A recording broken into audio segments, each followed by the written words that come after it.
Here we are on the other side of the court working on the kick. And the kick, we've done some good videos on the kick. It's one of my favorite serves to teach. I think I've taught hundreds of world-class kick serves to lots of juniors and some very motivated adults, but it's hard for the adults. I had some adults who come here and it's their bucket list, man. They kill for a good kick serve. They just never were able to figure it out. And I have a lot of sympathy for that, a lot of empathy, because when I was a kid, I struggled with that kick serve. I had a really good slice, and as I got older, I happened to have an amazing coach, Gilad Bloom, who was a former ATP pro from Israel, Davis Cupper for Israel, and he taught me how to hit a really good kick. But I don't think if I had met Gilad, I wouldn't have a good kick, man. I just couldn't figure it out. So I commiserate with a lot of people who struggle with that, and I take a great pride and pleasure in teaching a world-class kick serve to anyone who comes through the door. So one of the things you want to do is start near the doubles alley again. So here you can do a kind of a similar setup. If you're just learning, you can get up close to the service line, or you can come back a little bit. And you're trying to, when you're working on a kick serve, I really recommend, and I've mentioned this in other videos on the channel, is always use a high string. Always use this rope. Don't work on your kick serve without a high rope, because it just accelerates the learning curve. It's going to give you that instant feedback, visual feedback. You're going to know if you got shape on it or not. You're going to see clearly how much height you're getting, and it just speeds up the learning process. So I highly recommend using 2 sticks and a rope. This is called the Air Zone. It's a great product. And what you're going to do is going to stand in this corner now, and you can also work on putting the toss close to the doubles alley. You don't want to go too far back there, because you don't want to put stress on your lumbar area of your lower back, your lumbar spine. There's a risk of stress fracture there. So you want to be cautious with the toss, be conservative. You can go a little bit to the left. That was a good one there. I'm standing close or on the line, and I'm tossing. You definitely don't want to toss. Remember, the orientation of your body, the relationship that your body has with the ball is critical on all these serves we talked about on the slice. And you want to get that toss a little bit behind you, maybe a little more than that. It's a lot easier to learn to kick when the toss is behind your back like that. Just a good one there.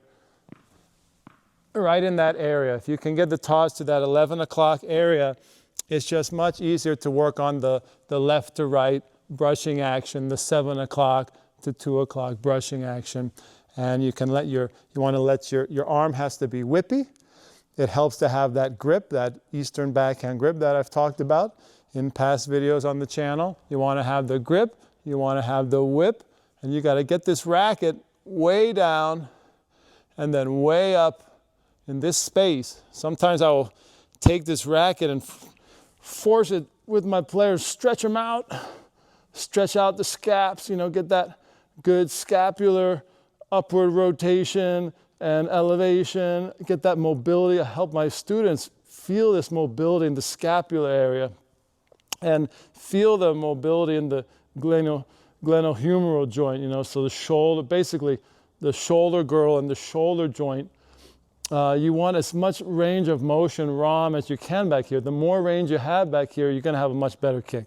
So you want to be back in here. And this is also a very good drill. For some of you who struggle with this, look what I'm doing. I'm taking this racket, I'm pulling it down, and I'm basically stretching my shoulder out, stretching my scapula out, my right scapula, trying to get this range.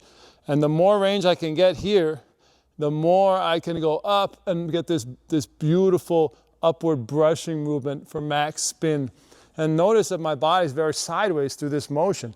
Super side on. This is the most side on of any serve. You stay side on all the serves, something that Mark Kovacs stresses.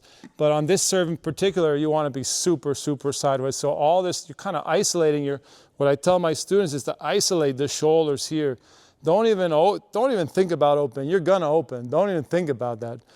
Most people have a big time challenge trying to stay close here. Close, close, close, close, close, close, close. Don't open the body. And then you want to work the ball with spin. You want to get that spinny sound. What I say, spinny sound, height. So you need flight time, height, and angle. And that's what you work on here. You try to get it over the string, spinny sound to the ear. You should be able to hear some spinny. You get it over to the corner there. You aim for the side wall. Those are the 3 variables when you're working on your kick. Height, spin sound, and direction. Show you a few. I'll do the full motion. No leg. Yeah, right in that area. And so you get the ball, by standing out here, you can really visualize the angle that you want, because a good kick serve, you rule the ad court. You dominate the ad court with this angle serve. You can pull people out wide at will, and it's like checkmate on the ad court. On the deuce court, that slice, that slider, that can opener helps you rule the court on that side. So you have these dual serves, and they help you on different sides of the court. The deuce side is ruled by the slice. The ad side is ruled by the kick as a righty, and it's vice versa for a lefty. See what I can do here. Okay, had good spin, but I didn't get the angle. Okay, that one was nice, and when it hit, I don't know if you can see that clearly. I can zoom in for you, but when it hit, it actually had a nice side spin rotation, so that's the holy grail, getting that twist serve. Sometimes it's called an American twist. You don't want your slice serve, you don't want your kick serve to slice, and I think we did a video about that in the last month or two, where that's a common problem. People are slicing their kick serve. You want that kick serve to twist. The ultimate is to twist it out from left to right. A good kick serve jumps up high. A great kick serve has a twist at the end, and it twists out to the right. Here we go. Not bad. I don't know if you can see my body here. Look how sideways I am. It helps not to use the legs in the beginning. When you're just working on the movement of the arm and the toss location, if you can do all this without moving your legs, and it'll help you stay sideways, and then you can reach back, get that mobility, range of motion through here, and brush. Look how my racket's tracing left, right, not left, this. This is what most people do. They open, they go to accelerate, and they open. It ruins the kick. You want to go from left, right, and look, you stay super sideways, like Stefan Edberg, one of the greatest kick serves of all time. Stay sideways, stay sideways, stay sideways, get that whip, and you can finish. A lot of times you'll see the finish, like Jeff Salzenstein's Dirty Diaper here. You'll see finishes, you'll see sometimes the right leg will shoot out in midair, because the body's super sideways as you hit the ball in a kick. It feels very unnatural. The kick serve is super unnatural. It's not like you never throw a ball like this. So it's just a weird feeling serve. It took me forever to learn. I was a teenager, and I wanted to quit tennis because I couldn't learn a great kick. I was so frustrated. Finally, Gilad Blum, the great Israeli player and coach, he helped me figure it out, because he's a technical genius. Anyway, so that's how I learned it. But man, I don't think, if I hadn't met Gilad, I don't think I would ever figure it out. He showed me all the secrets of the kick serve way back when I was younger. So you can also do this from the half motion here.